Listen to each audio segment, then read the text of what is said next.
Today is July 31st, 2024. My name is Rob Carr of Kalamazoo Right to Life, and this is Pro-Life Week. Well, talk politics a little bit today. Next Tuesday is the Michigan August primary, August 6th. So next week, next Tuesday, is the primary. And several weeks ago, you probably received something like this in the mail. This is the Right to Life in Michigan Political Action Committee's list of endorsed candidates. And I'm just going to go through the candidates who live in Kalamazoo County. So there are some other counties, other candidates that I'm not going to mention. So forgive me if I haven't mentioned your candidate if you live in an outlying county. But first off, for the U.S. House, we're endorsing incumbent Congressman Bill Huizenga from the Holland, Hudsonville area. And strong pro-lifer, for years our congressman had been Fred Upton, but then he retired. They redrew the district lines in 2022, I believe, and we were grafted into Huizenga's orbit in his district, and he's a great guy. He really is. So he definitely needs. He's running. He has a challenger, so he does need your vote. Okay, for the Michigan House in the 42nd House District, Matt Hall is the incumbent state rep, and he needs your vote. And his district covers some of the far eastern townships in Kalamazoo County. Okay. For the Kalamazoo County Commission, there are 3 candidates that we're endorsing. One of them is a newcomer in the 4th District. Jason Mickelborg is the endorsed candidate. And then in the 7th District, Jeff Hepler is the candidate, the endorsed candidate. And in the 8th District, Wendy Mazer. So these are our 3 Kalamazoo County Commission candidates. So if you live in those districts, pull that lever for them. Okay. In the nonpartisan ballot, the Ninth Circuit Court has expanded its court, and they've added a new judge position. And for that position, the candidate we are endorsing is Mariko Willis, strong pro-life candidate. She's an attorney with great experience. She has a challenger, so she definitely needs your vote in the nonpartisan ballot, Mariko Willis. Okay, and that's it. That's it for the Kalamazoo County endorsed candidates from Right to Life in Michigan Political Action Committee. Okay, so let's move on to the Democrats. Oh, actually, before I finish, I should touch about this too. There is a race for the U.S. Senate. Our current Senator Debbie Stabenow is retiring after 24 years in the Senate, pro-abortion, and the Democratic gal who's running for this open seat is a very strong pro-abortion gal. So I'm not going to talk about her. But in the Republican primary, there are 4 candidates running for this one seat to be the Republican nominee to run for U.S. Senate. And there is the Right to Life Michigan PAC decided not to endorse anyone of those 4 for U.S. Senate. They decided not to get involved in that race. Now, my thinking is there is one individual, Mike Rogers, who is probably going to get the nomination. He's former congressman from the east side of the state. He was strong pro-lifer. He was always endorsed by Right to Life in Michigan. But for whatever reason, he chose not to seek our endorsement. So we didn't endorse him. And there's another candidate who is probably going to be the person who gets the second highest number of votes. So, like I said, there's no endorsement. I'm not telling you to vote for Mike Rogers. He's not endorsed. But if he does get the nomination, let's say he finishes in first place of the 4, maybe he will decide to seek our endorsement. And why didn't he seek it? There are a good number of pro-life GOP candidates who, for whatever reason, have decided not to seek pro-life endorsements nationwide. And maybe they're a little intimidated by, after the Dobbs decision, a lot of pro-abortion voters have come out of the woodwork, and referendums have not gone our way, like Prop 3 in Michigan. So maybe Mike Rogers is wanting to kind of slide into that nomination under the radar by not declaring his strong pro-life position. I don't know. I can't read his mind. But maybe if he does get the nomination, maybe he will seek our endorsement.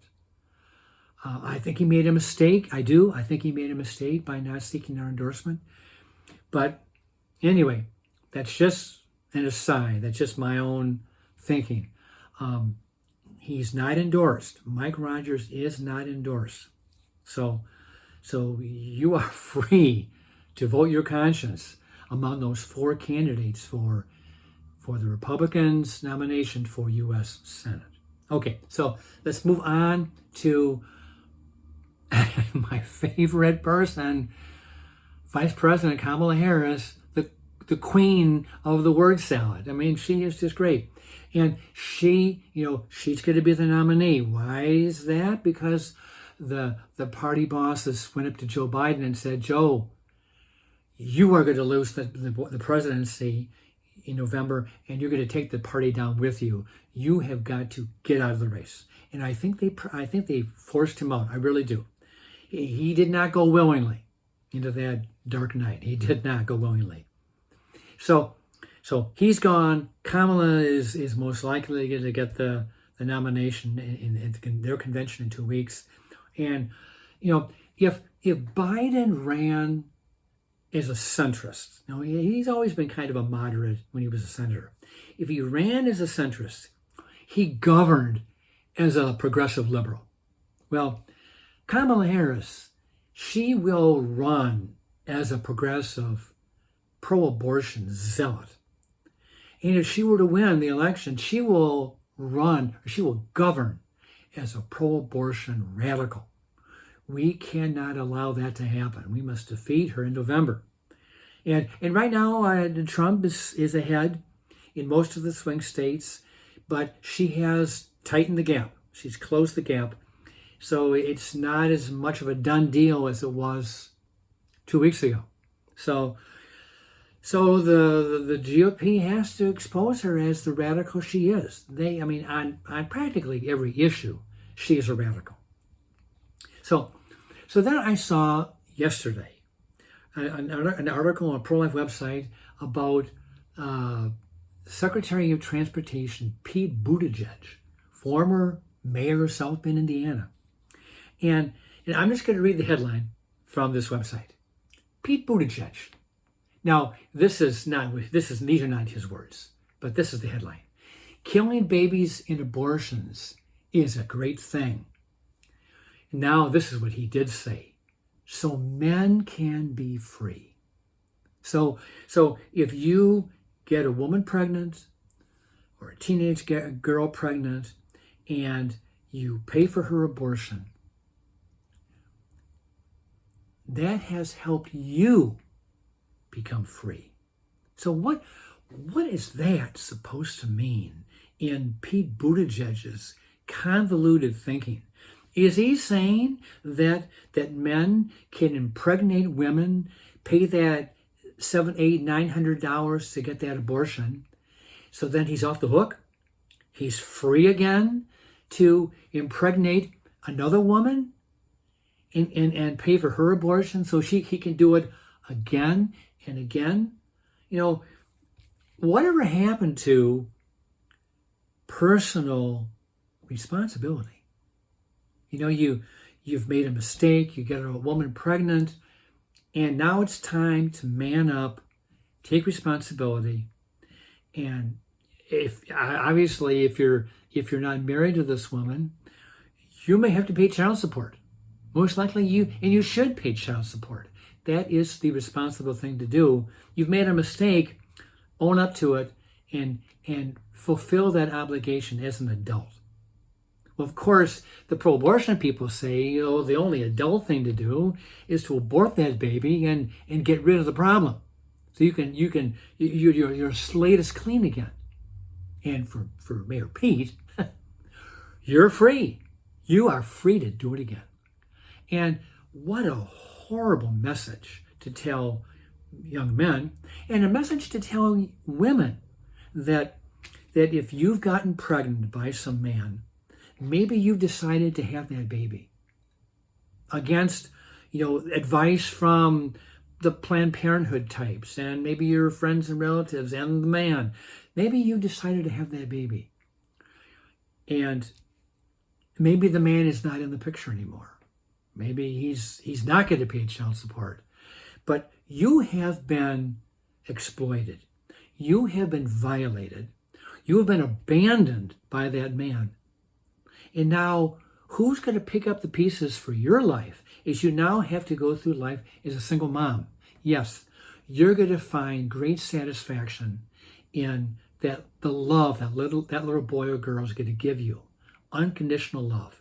And I truly believe, over time, in short order time, you're going to find great joy and happiness in the life of that child that you've given them life. But the man is off the hook. What a message. What a message, Pete, telling men that you can get them pregnant, you can pay for their abortions so that you can be free again. Man, what a message.